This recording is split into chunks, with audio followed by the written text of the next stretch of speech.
다른 존재를 살았던 적이 있다고 생각해 본 적이 있나요? 재생의 개념을 진지하게 받아들이지 않더라도 이 비디오는 당신을 놀라게 할 수 있습니다. 하루 동안 당신이 인식하지 못하는 사이에 과거생의 징후가 나타날 수 있습니다. 재생을 믿는 사람들은 과거생의 기억이 꿈, 몸, 영혼을 통해 나타날 수 있다고 주장합니다. 다음에 심리적, 영적, 정서적, 육체적 경험은 당신이 다른 시기에 어떤 사람이었는지에 대한 단서가 될 수 있습니다. 아마도 당신은 친구들과 장난으로 다른 생에서 유명한 인물이나 강력한 전사였다고 말했을지도 모르고 어쩌면 맞을 수도 있습니다. 어떤 징후가 있는지 알고 싶으신가요? 그렇다면 끝까지 따라와 주세요. 여기 당신이 과거생을 기억하고 있을 수 있는 9가지 지표가 있습니다. 1. 데자뷰. 많은 사람들이 현재 경험하고 있는 사건이 이미 전에 경험한 것처럼 느껴본 적이 있습니다. 심리학자 펑커하우저는 이 현상을 3가지 유형으로 분류했습니다. 데자베큐. 사건이 이전에 경험된 것처럼 느껴질 때. 데자비지테. 장소를 방문했을 때 그것이 나치게 느껴질 때. 데자상티. 소리, 냄새, 단어 등에 의해 감각이 유발되었을 때 이미 경험한 것처럼 느껴질 때.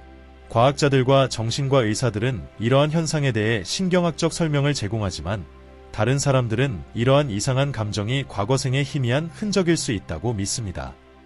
2. 자연적인 재능이나 설명할 수 없는 재능. 어떤 사람들은 특정 분야, 예를 들어 음악, 예술, 언어에서 자연적인 재능을 보이는데 이를 충분히 공부하거나 연습한 적이 없습니다. 이는 이러한 능력이 이전 생에서 얻어진 것일 수 있음을 시사할 수 있습니다. 3. 반복되는 꿈과 악몽. 동일한 장면, 대화, 사람들과 반복적으로 꿈을 꾼 적이 있나요? 꿈속에서 이미 그것을 경험한 것처럼 느끼거나 반복되는 느낌으로 깨어날 때가 있나요? 과거생의 기억은 이러한 반복적인 꿈이나 악몽을 통해 나타날 수 있습니다. 꿈속에서 반복되는 활동은 당신이 다른 생에서 살았던 장소를 나타낼 수 있습니다. 꿈속에서 자주 등장하는 사람들은 또 다른 생에서 당신과 특별한 연관이 있었을 수 있습니다. 반면 악몽은 과거 생에서의 트라우마가 여전히 당신을 괴롭히는 것일 수 있습니다. 따라서 이러한 반복적인 꿈에 주의하세요. 이는 당신의 과거 생에 대한 단서가 될 수 있습니다. 4. 이상한 기억. 만약 어린이가 부모가 알지 못하는 사건을 어린 시절의 기억으로 설명한다면 이 기억은 진짜일까요? 아니면 상상에서 나온 것일까요? 또는 태어나기 전의 기억일까요? 인간의 기억은 많은 결함이 있지만 이러한 기억이 실제로 과거생의 기억일 수 있습니다. 만약 어린이가 이러한 이상한 기억을 공유한다면 세부 사항에 주의하세요. 그것들이 과거생을 발견하는 연결고리일 수 있습니다. 5. 외국 문화에 대한 관심. 멀리 떨어진 문화에 강한 매력을 가진 사람을 본 적이 있나요? 이러한 관심이 단순한 역사적 호기심 이상의 것이라면 이는 먼 곳에서 살았던 생의 메아리일 수 있습니다. 이러한 문화에 대한 열정은 과거생의 반영일 수 있습니다. 6. 비합리적인 공포와 공포증. 공포는 위험에 대한 자연스러운 반응입니다. 하지만 일부 사람들은 물, 새, 숫자 또는 특정 색상과 같은 비합리적인 공포를 가지고 있습니다.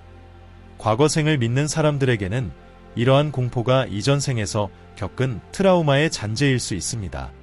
예를 들어 물에 대한 두려움은 이전 생에서 익사한 것일 수 있습니다. 7. 깊은 열정. 문화적 관심과 마찬가지로 압도적인 열정도 과거생의 신호일 수 있습니다. 취미가 아니라 너무 강렬해서 저항할 수 없는 관심을 의미합니다. 예를 들어 순수한 즐거움으로 매일 작업실에서 시간을 보내는 목수, 예술을 위해 살아가는 화가, 끊임없이 새로운 요리를 창조하려는 요리사 등이 있습니다. 이러한 행동은 과거생의 능력과 사랑을 나타낼 수 있습니다. 8.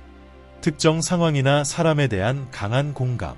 특정 상황이나 사람, 특히 트라우마와 관련된 사람에 대한 강한 공감은 당신이 과거생에서 유사한 경험을 했을 수 있음을 시사할 수 있습니다. 9. 출생 시의 표식. 출생 표식은 재생의 징후로 해석되었습니다. 많은 표식이 유전적이지만 일부는 과거생의 표식을 드러낼 수 있습니다. 1960년 버지니아 대학교의 심리학자 이안 스티븐스는 총에 맞아 죽은 남성의 생을 기억하는 인도 소년의 사례를 연구했습니다. 소년은 총에 맞은 가슴에 표식이 있었고 이와 일치하는 사망 기록을 발견했습니다.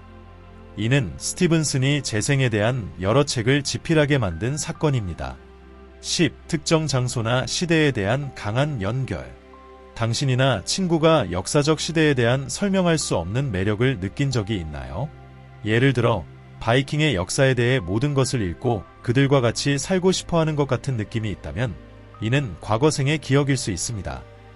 특정 시대나 장소에 대한 친숙함과 애정은 당신의 과거생을 나타낼 수 있습니다.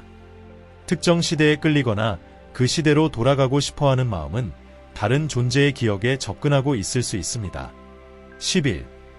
다른 그룹이나 가족에 대한 소속감. 일부 사람들은 현재의 삶에서 속하지 않는 문화, 종교, 그룹에 대해 깊고 설명할 수 없는 연결을 느낍니다. 이러한 감정은 그 맥락에서 살았던 과거생을 나타낼 수 있습니다. 12. 갑작스러운 성격 변화. 어떤 사람들은 명확한 설명 없이 성격이나 행동의 급격한 변화를 보고합니다. 이러한 변화는 현재 삶에서 다시 나타나는 과거 경험에 기인할 수 있으며 이는 이전 삶과의 연결을 제한합니다. 결론적으로 이러한 현상에 대한 과학적, 의학적, 사회적 설명이 있으며 이를 경험했다고 해서 반드시 과거생과 연결된다는 의미는 아닙니다.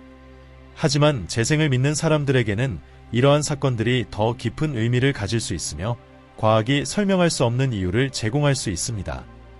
비슷한 경험을 하셨거나 과거생의 기억에 접근하고 있는 사람을 아신다면 여러분의 경험을 공유해 주세요. 내용이 마음에 드셨다면 구독과 알림벨을 활성화하는 것도 잊지 마세요.